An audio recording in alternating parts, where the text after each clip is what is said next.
be excellent. Be Yeah. incredible. Send us your new, whatever.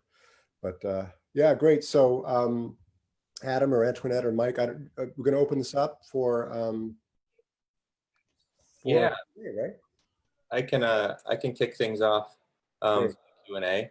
So for those of you with questions to ask, we're going to ask you to use the raise hand feature in Zoom. So if you will go to participants tab and then just click raise hand, it'll create a bit of a virtual queue for us, and then we'll get to as many questions as we can. And then I'll just ask that if you do have a question to ask, if you will make sure that your first and last name are listed properly so I can call on you when it's your turn to speak. With that, let's get to it. Our first question is coming from Andre Perlman. And Andre, go ahead whenever you're ready. Hello. I was going to ask, this is for both of you.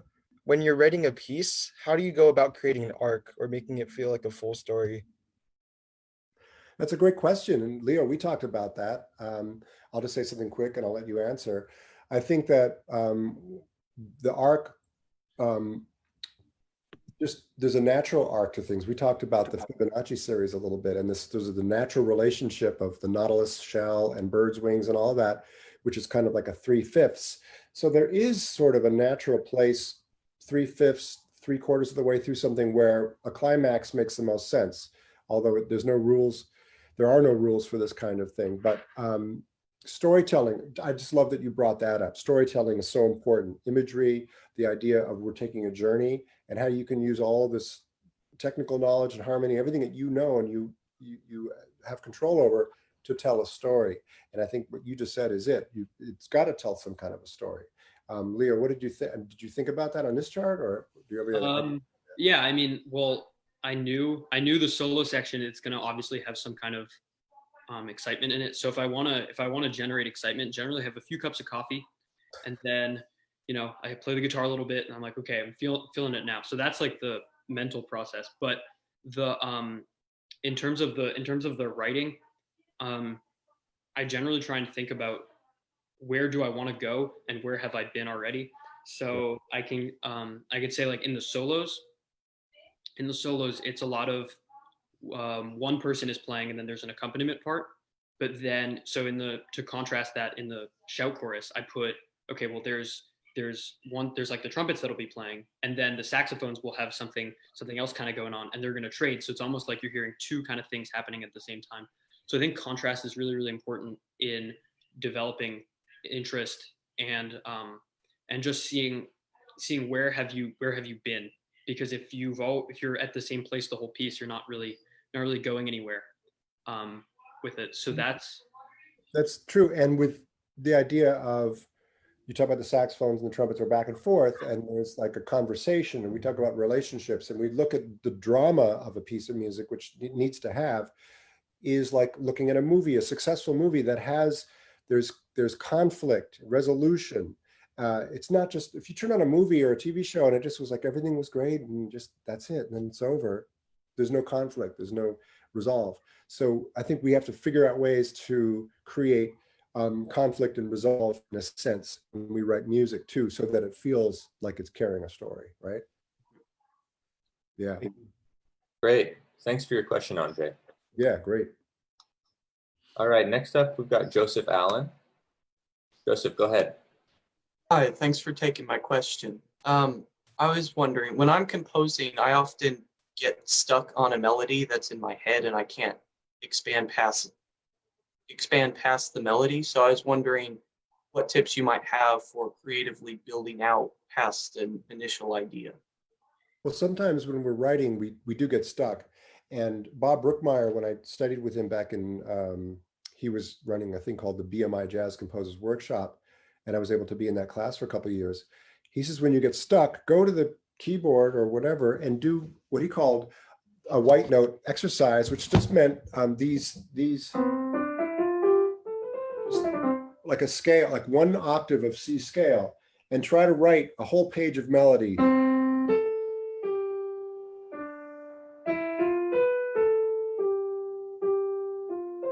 Whatever it is, it doesn't, you know, it's just, the idea is to see using intervals, using space and all that, if you can just come up with something, and it kind of forces you to deal with a restriction, and it gets you to be really creative and sort of break out of habit. Another thing is if you have some thematic material you're dealing with that you want to develop, you like it, you're singing it all the time, but what can I do with this? Analyze it for the say the intervals within it, and think of how you can expand that. Like if you had as a short melody or a phrase, you could say, well, there's a half step, and there's a fifth or a sixth and a fifth. And if I expand that down enough for a fifth down here and a half step here, now I could expand the melody by adding other intervals that came from the original part of the melody. And you can sort of fool around with it, and it sort of forces you into some areas that you may not have thought of. So there's always like weird techniques that you can look them up, classical composers use, or make up your own, where it kind of forces you to go in some areas. I transcribed a bunch of political speeches, and I made that thematic material. So it's like I already had all the notes from the politicians, just all the pitches of the speech, and I transcribed, and I had notebooks of the stuff, and then I started to try to create phrases out of it, and then harmony that would support it and all that. And it gave me, I wrote stuff that I never would have written had I not given myself that challenge. So just try to be creative in terms of how you come up with your thematic material. Did you want to say something about that, Leo? Well, you said what I was going to say about the intervals. My piece that we're looking at, the melody goes ba da da da, and then the answer to that is kind of ba da da da da, and that's actually pretty much directly down a fifth. And then I realized that later in the piece, I realized that while I was writing it, and then I was like, well, I can actually just cycle this, because I kept on hearing it go on and on and on in my head. I was like, well, why is this working? So it kept on going, because it's like ba da da da ba da da da da da. You can keep going with that. So that was what I was going to say, is just see, look at where what you have with your melody in terms of the intervals, and what else can you do with it intervallically. Yeah. Great. Thanks for your question, Joseph. Yeah, thank you. All right, let's take one from Jackson Irvine. Jackson, go ahead. Hey, hi, both of you.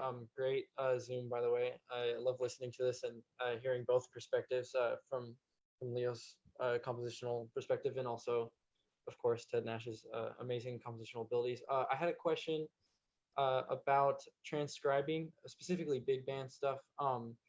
One thing that I kind of struggle with in transcribing is I like to have the exact voicings that, say, when I'm listening to Bob Brookmeyer big band record, or he's arranging something for the Mel Lewis Orchestra, right? And I like to have those exact voicings so I can replicate it in my own compositions, arrangements, right? But I'm having a hard time, just doing that overall, and like really trying to grasp, like, understanding the reason why he might use those specific voicings, or how they work in certain settings. So I was wondering if I could get input from both Leo and Mr. Nash about transcribing big band stuff, and what might be important to look for when you're doing that.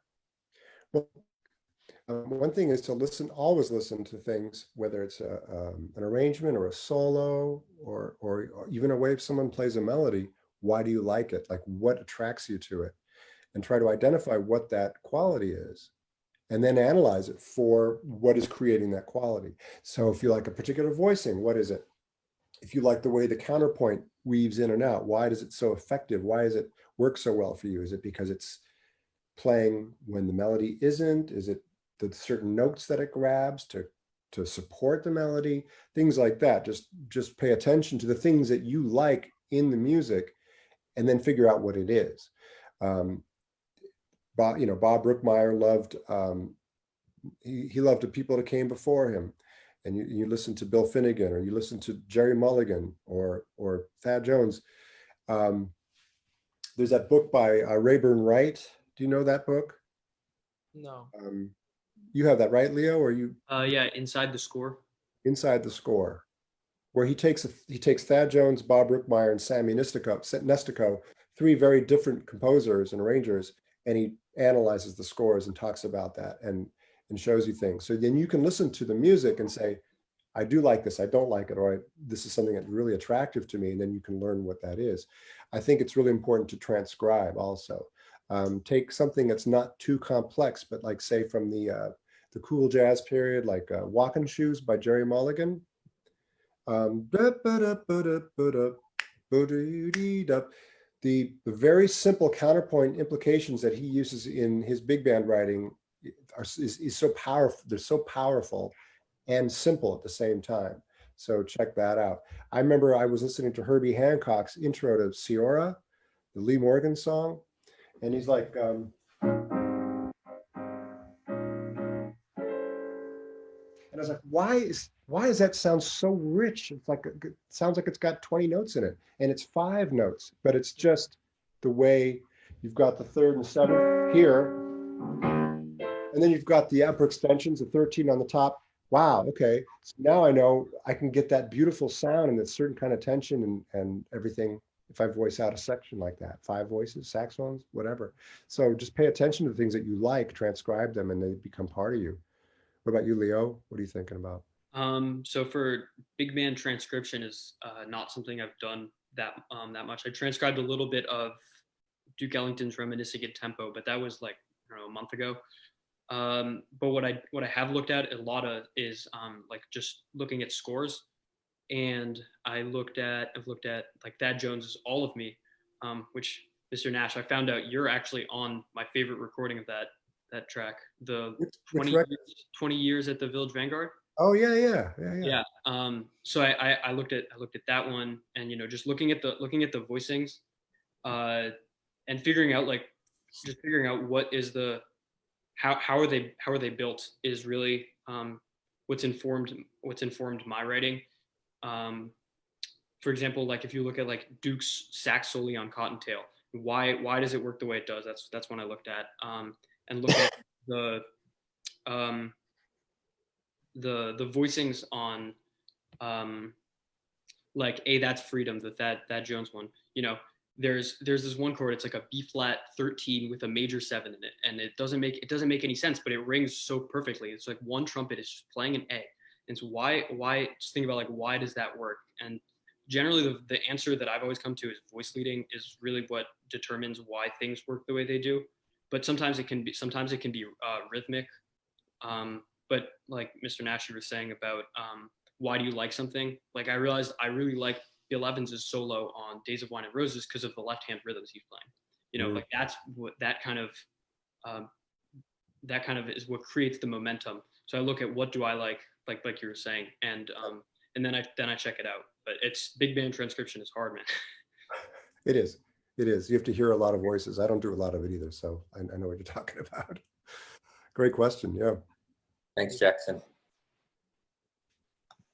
All right, let's take one from Sammy Hansen. Sammy, can you hear us? Hey, can you hear me? Yes, go ahead. All right. Hello everyone. I really like your arrangement, by the way. That was really good. Thank you. So either of you can help me answer this. I have trouble going and creating good original melodies. So either they're like just bad and not interesting, or they sound too much like something else and they make me feel bad. But yeah, I'm sure either of you have felt the same about any of that. So is there any like steps you can take, or is it just going to your instrument and playing for hours until you find something you like? Leo, why don't you answer that? Yeah, so I totally can relate. Writing melodies is the hardest thing for me. I have so many kinds of chord progressions, or just have like one chord that I really like. I don't know how to use it. Writing generally, when I find that I come up with a melody, the rest of the piece comes very quickly, and it comes very naturally to me when I have the melody.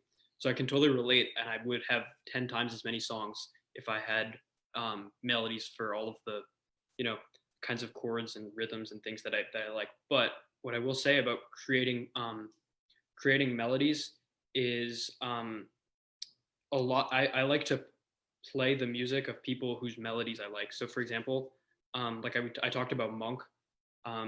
Monk's music is just so rich melodically and harmonically and rhythmically, but specifically the melody, because when I improvise with it, you can't really, it's really hard to improvise on Monk's music without abandoning the melody. And so playing, when I've played Monk's music, you kind of have to reinterpret the melody over and over and over again. And it kind of makes you think about what the things that you like within that melody are. So for example, like, it's a good one. Like Bright Mississippi, those stark major chords, or you kind of have to kind of shape that. And then eventually maybe you come up with something of your own that uses these like major chords that are really in your face, or Baya with it kind of has this weird harmony, and it's not really an E flat, it's not really an A flat. It's kind of weird, but you have to mess around with it and figure out what are the things that you like about it. So my advice for creating melodies would be to, well, I like Monk, so I play a lot of Monk, but find people whose melodies you really like and improvise on them. Start with it and then change it a little bit, and then eventually you're improvising just over the changes, but you still have that kind of melody in your head and it's always going on. Yeah, that makes sense. Thank you. That's so well said. And yeah, just a quick, where we come up with melodies, if we don't do something like where I talk about, I transcribed a speech or whatever, and that wasn't really my melody, but it comes from what we hear a lot of the times. If it's something that we develop on a keyboard or on an instrument, sometimes it's forced, or sometimes it comes out of a pattern that we're familiar with, and it's maybe not something that we're hearing. But if we can actually hear it, even if it sounds to you like maybe it's not the most sophisticated thing in the world, but you're hearing it, it's usually pretty strong. But I do like the idea of improvising on an instrument, transcribing. You can record yourself just improvising. It could be with changes, without changes, and get pieces that you really like. Because I think improvisation is where a lot of our greatest composition comes from. Okay, well, thank you. Yeah. All right. Next question is coming from Michael Gilbert. Hello, thank you again for this. This is just a great amount of information. I really appreciate this happening, and also congrats to Leo. Well deserved. Thank you. So I'm a big fan of kind of more creative music, more avant-garde music, I guess. Stuff like like in the realm of John Chikai and Sun Ra and all these people. And one thing that I noticed especially in kind of like that whole 60s and 70s era, is that there's a great use, especially when you think about people like Roscoe Mitchell or the Art Ensemble, great use of space and a great use of texture in a non-traditional sense, maybe from like extended techniques. And you can see this is used in some big bands, but generally they're kind of more non-traditional big bands like the orchestra or the Little Huey Creative Music Orchestra or something like that. So my question is, how do you feel that, or do you feel that there is room in the creation of big band music for the use of things like space and texture in a more non-traditional sense? Absolutely. When we fully compose from beginning to end, we tend to fill up all the spaces. I mean, it's just what happens, the way we get space by having a solo. So what we do is we allow the solo sections to be the place where there can be space and breath, whereas we should be thinking about that more in our composing and arranging as well. And then, Leo and I talked a little bit about how Bob Brookmeyer, when he composed later in his career, and at least later when I started to work with him, he was getting away from allowing people in the band to solo and improvise because he didn't want to hand over the responsibility of continuing the composition with somebody who's going to improvise, or he would give really specific instructions about what the improvisation should be. So when you think about that, improvisation is such an important part of what jazz is and what any kind of chart is. You always have a place where there's improvisation. Now, some bands, there was one called the Urban Primates in the 80s, which was a big band, and they would show up at the club and there was no music stands or anything. They would just start playing. There wasn't even a band leader. It was just a group of musicians, and they would just start, and then they would play a whole concert or two sets or whatever of improvised music as a big band, and it took incredible amount of maturity, patience, because there would be, you'd want to jump in. If everyone just starts playing, it just becomes cacophonous, right? So space is so extremely important, and smaller groups and smaller ensembles within a large ensemble, they develop this incredible patience and technique to just improvise, and it could be down to one person or two people for a period of time, or a bowed bass and a muted trumpet, or some percussion, or, you know what I mean? It's like there's so much still to explore in this area, and I don't think we hear enough of that. Everything is pretty much written through composed and overwritten and all that. So I love that you're exploring that, and we need you out here, man. We need that. We need what you're talking about. So please continue to work on that and bring that to what everybody's doing out here, because we don't have enough. I don't think we have enough of that. I think there's a lot of room for what you're talking about. Have you explored that music, Leo? Do you know what he's talking about?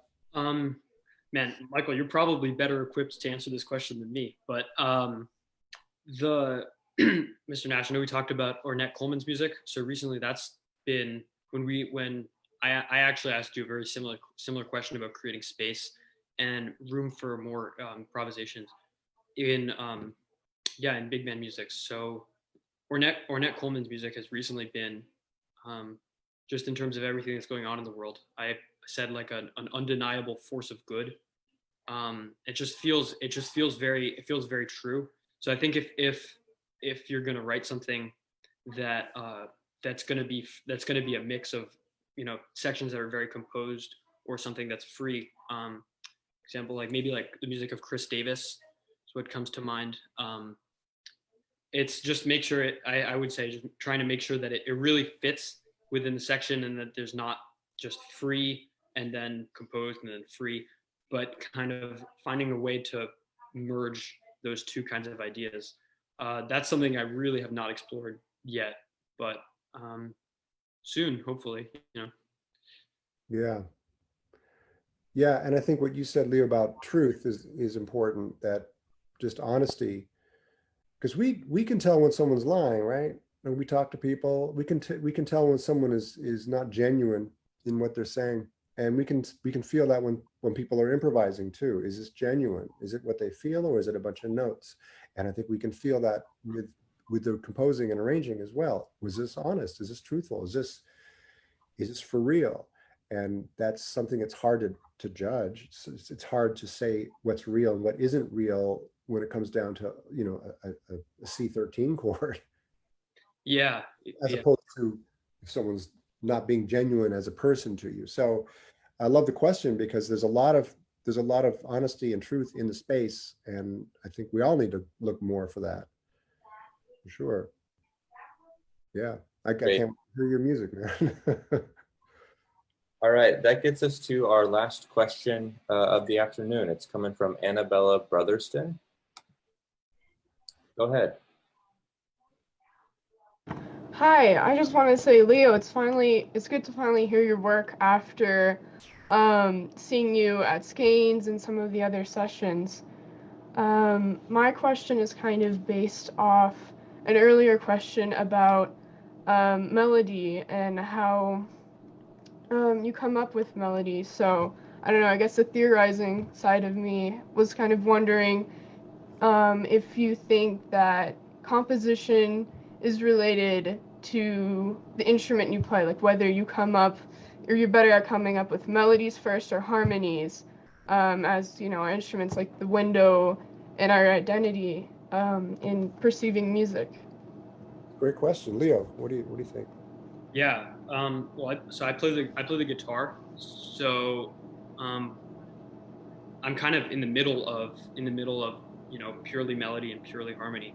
Some like a lot of instruments will play a lot more melody or a lot more harmony, depending on what it is. My piece came about when I was watching like a TED talk, and I was playing the guitar. I was trying to match my phrasing exactly with this guy who's speaking. But in terms of the what comes first, is it melody or is it harmony? I think it really depends. Is it it depends on if you're trying to satisfy a set of chord changes that already exist. Maybe the blues, which is very founded in a very it's a very, like, I don't want to say traditional, but it's a very kind of deep set of chord changes that's has a lot of variations on it. And then if you want to change those chord changes, maybe that comes before, or maybe your melody comes first and it happens to be a blues, and then you alter those chord changes. So when I write, it's really comes to be a mix of both. Like, I've written tunes that I started out, it's a blues. Or I started out, it's a rhythm changes. Other times I've written a melody and then I have to try every single chord to figure out what is the second chord of this piece. So it sometimes it comes, the whole melody comes first, sometimes the entire harmony comes first, and sometimes it comes at the same time. But it usually, for me, it's usually at the same time, just because I play the guitar and playing chord melody kind of style. That's great. I love how you answered that, because I think that's it. There's melody, there's harmony, there's rhythm. We could start with either of those, or two at once, or whatever. I used to start a lot of things with the harmony, because I love harmony. I just love harmony and implications, the movement and the tension and release and the cadence and all of that. So my melodies tended to be kind of sad, because I was just trying to find something that would fit on top of the chords that I liked, you know, and then it would be kind of sad because the melody wasn't something you would end up wanting to sing. Or so then I said, all right, forget chords, right? I'm just going to try to focus on hearing some melodies, and then I'll find supportive harmony for it. And I found that the more I think about melody, sometimes the harmony, it can be so many different things, but the melody is what kind of gives it the through line and carries you forward. I know some people, Ben Allison and Jeff Ballard, a bass player and drummer that I know, they used to get together and Ben would start with just a bass figure. He'd come up with something, a little thing, and then Jeff would find a groove, and then they would just play the groove for like an hour, and then he would change the bass a little bit, and that's how they would start a song. It was like an hour of just playing a groove and a bass line. So, and then Ben would later come up with like little fragments of melodies and a couple little supportive harmonies, and it wasn't always a very intense harmonic, chord structure or anything like that, but it was about the groove and about some little melody fragments, and that was what he liked. So everybody is different about that, and they're all valid ways: melody, harmony, chords, starting with anything. Try it all. Like, if you feel like you get stuck, like people talk about getting stuck with how they're approaching writing, try a completely different method, and it'll be fun. It'll be a fun exploration. Thank you. Thank you for your answer. Thanks, Annabelle. All right. So that's going to wrap things up for the Q&A. Thank you all for such wonderful questions, and I'm going to throw it to Antoinette to wrap things up. All right, everyone. So can we just all give Leo another virtual round of applause? That was wonderful. Congratulations again, Leo. And thank you all for taking part in our Essentially Ellington composition and arranging masterclass. Please be sure to join us tomorrow for our cheer tunnel to meet the 23 participating bands from across the globe. Also tomorrow is our Q&A with Wynton Marsalis and members of the Jazz at Lincoln Center Orchestra, and our virtual jam session. Visit www.jazz.org/EE25 for a full schedule of events celebrating 25 years of Essentially Ellington. And with that, here's to 25 more. Right. Hey, thank you, everybody. Thanks for being here. Thanks for Antoinette for hosting and all your help, everybody.